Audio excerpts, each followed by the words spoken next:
Well, I think it was a cable access show somewhere in Austin or something. It was a great interview. Maybe it was like, I'm not sure how long ago it was, but they had asked you about it, you know, the first one, and they said, you know, what, tell us, and you were very modest about it and said, you know, you didn't want to make too much of a big deal about it.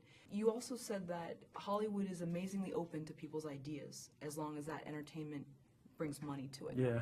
So how do you approach then making your films? Do you do it, is it simply just you're making it for yourself, or do you also keep in mind who your audience might be?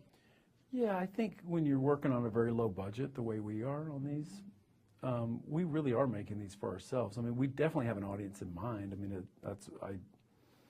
you know, we're constructing this thing to be consumed by what we think is a pretty smart, you know, a certain audience we have high regard for.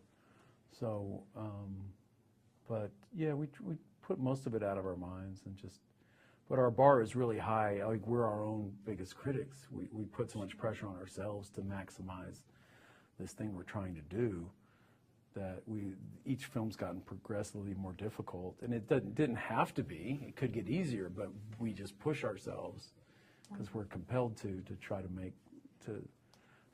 dig in deeper and make something that is more interesting to us. So I think a lot of sequels could go the other way. Let's just show up and have a good time. And Sure. you know, by Cannonball Run 4, you know, it's a fun movie, but you have the feeling you're invited to their party. Right.